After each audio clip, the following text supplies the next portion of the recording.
People ask me all the time, how much does it cost to build a home in the Texas Hill Country? And here's the honest answer.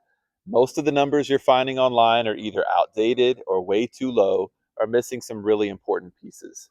Here's what usually happens. People find a number online, they fall in love with a piece of land, they start designing their dream home, and then they find out that the number that they budgeted for only covered the house itself, not the land prep, not the utilities, not the driveway, not any of the stuff that actually makes a house livable. And suddenly they're $50,000 to $100,000 over budget before the foundation is even poured. Hi, I'm Ryan Parker, and I've helped design homes, consult on builds, and work with buyers across the Hill Country. And today, I'm going to walk you through what it actually costs to build in 2026, the real numbers, including the hidden cost that almost nobody talks about. Let's get into it. Let's start with the number everyone wants to know first, cost per square foot. And I'm going to give you realistic ranges that I'm actually seeing right now across the Texas Hill Country. Not builder advertisements, not internet guesses, real world numbers. Right now in 2026, here's the realistic breakdown. And these numbers are for the build itself, not the land. We'll get to that. If you're building a basic builder grade home, standard finishes, nothing overly custom, you're looking somewhere around $200 to $250 a square foot. Think standard siding, asphalt shingle roof, fiberglass bat insulation, no frills, but a solid good house. If you're building what I'd call a mid-range custom home, nicer finishes, custom layout, upgraded materials, you're typically in the $250 to $280 a square foot range. And if you're going higher end custom, larger spaces, premium finishes, more detailed design, that number jumps to $280 a square foot, and it can go up from there. There's no real ceiling on that one. It just depends on what you want. Now, here's the part that surprises most people. Those numbers usually only cover the house itself. They do not include everything it takes to actually make that house livable. This is where most budgets get blown, the hidden cost. And this part, it's almost what nobody talks about online. So pay attention here. Hidden cost number one, site work. Before you ever pour a foundation, the land has to be prepped. That means clearing trees, leveling areas, shaping the land, making sure water drains correctly. Even on land that looks pretty clean and flat, there's almost always some level of site prep required. On a flat lot with not many trees, you're probably looking at around $10,000 to $15,000 for site work. On the side of a hill where you're excavating, managing drainage, cutting in the building pad, we're talking $50,000 or more easily. And yes, the prettier the view, the more it usually costs to build on. That's just the hill country tax right there. Hidden cost number two, rock excavation. This one's a big deal out here, and I can't stress enough, rock. There's a lot of it underground. If you spent any time here, you already know. We've got layers of limestone and that really hard black rock that has to be jackhammered out before you can level a building site or a foundation or run any utilities. That equipment and labor is not cheap. For utility trenching through rock, you're looking at around $12 to $15 a foot. So if your house sits 100 feet back from the road, that's $1,500 just for the trenching before you run a single pipe or wire. And for the actual excavation work, renting the machinery, jackhammering it all out, budget an additional $10,000 to $20,000 on top of your regular site work. I've seen it go higher. Hidden cost number three is utilities. This varies a lot. Out here, if you're outside the city limits, which a lot of hill country properties are, you may need to bring everything in yourself. You have no sewer. That means you're putting in a septic system. An aerobic system runs about $12,000 to $15,000 for a typical home. If you have no water to the property, that means you're going to be drilling a well.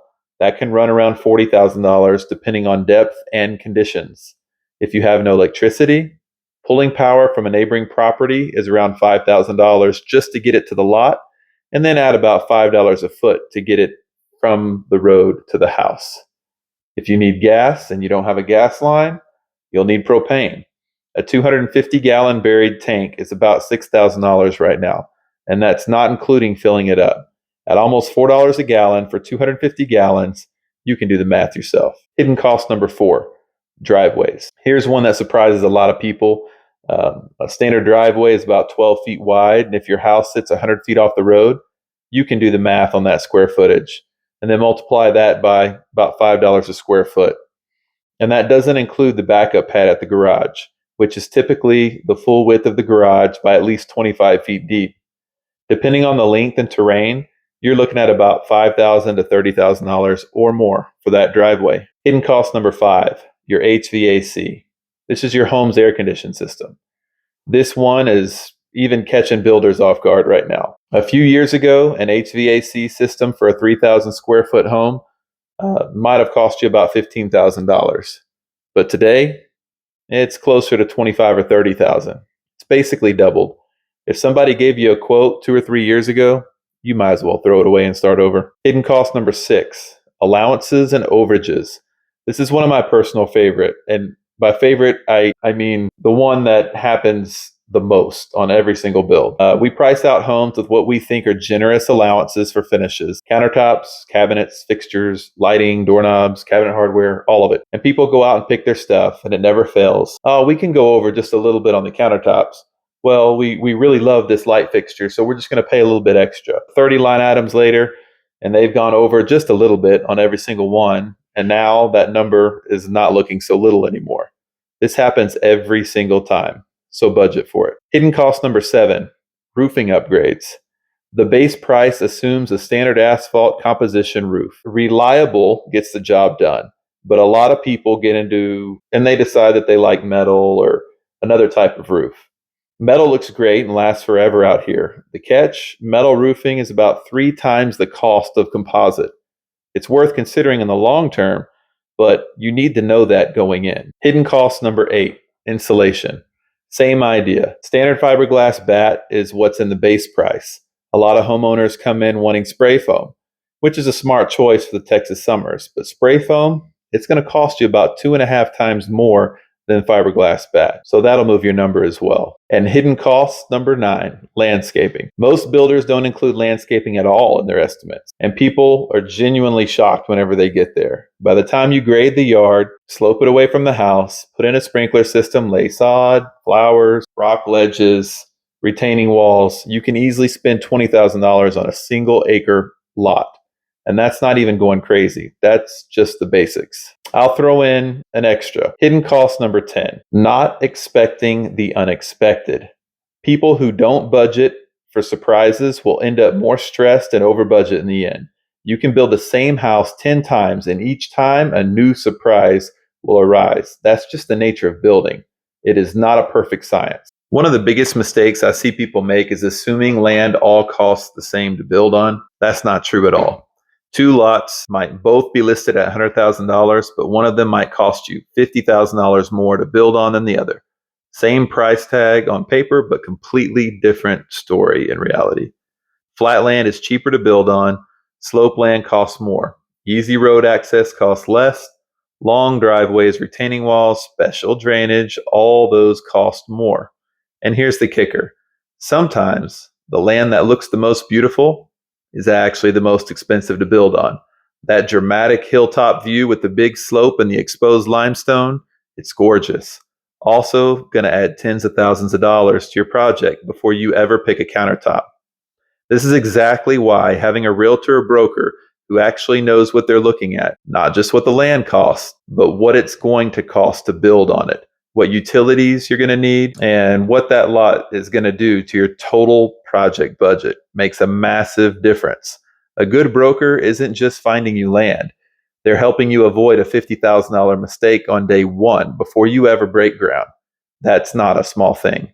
Have a realistic total budget in mind before you start shopping for lots. And make sure the person helping you find that land understands the full picture. So, should you build or should you buy? Honestly, it depends, and I'll give you a straight answer on both. Building makes the most sense when you want a custom layout. You want land, you want specific views, or you want features that are just hard to find in existing homes out there. You also get brand new systems, warranties, newer HVAC, new roof, better installation. So you're not walking into somebody else's deferred maintenance with a new build. Buying an existing home usually makes more sense when you want predictable costs. You want to move faster, or you just don't want to deal with construction timelines and the surprises that come with them. And there are always surprises. I don't care how good your builder is. Neither option's wrong. The right choice depends on your timeline, your budget, and what you actually want your life to look like out there. Here are the three biggest budget mistakes I see people make when building in the hill country, and I see them over and over again. Mistake number one is underestimating site work. People budget for the house and forget entirely about the land prep, site work, rock excavation, drainage, all of it. And then they're shocked when those bills show up. Budget for it from day one. Mistake number two, choosing land without evaluating it first. Buying land without understanding what it's going to cost to build on can lead to some really unpleasant surprises. This is where having the right broker in your corner before you commit to a piece of land is invaluable. Someone who can walk that property and tell you not just what it costs to buy it, but what it's going to cost you to actually live on it. Mistake number three, not leaving room for unexpected costs. I always recommend planning for at least 10 to 15% contingency budget on top of everything else, because something unexpected almost always shows up during construction. Always. Budget for it now so it doesn't wreck you later. Building isn't always the right choice. Sometimes buying an existing home makes more financial sense. And sometimes land costs alone make building more expensive than people ever expected it to be. But when building is planned correctly and budgeted realistically, it can be one of the best ways to get exactly what you want, especially out here in the hill country where what you're building into is half the experience. If you're thinking about building in the Texas hill country, the best thing you can do is understand the real cost before you buy land or start designing a home. I see people skip that step all the time, and it's really painful to watch. I work with people all the time to evaluate land, consult on the design, and put together realistic building budgets across the hill country. So if you're considering buying or building, or just trying to figure out if it's the right move for you, feel free to reach out. No pressure, just real conversation. And if this video helped you understand what you're actually looking at, make sure you subscribe, because I post videos every week to help people make smarter decisions when moving or building in the Texas hill country. I'm Ryan Parker. I'm a Texas real estate broker with Collaborative Realty, and I also run Parker Design and Consulting, where we help people design smarter homes and navigate the whole construction process. My goal is simple: help people buy or build better homes, not just houses. If you're relocating to the area, I put together a free hill country relocation guide that covers the best neighborhoods, land buying tips, building costs, and what to expect when living out here. You can grab that at hillcountry.collab-rt.com. Thanks for watching, and I'll see you in the next one.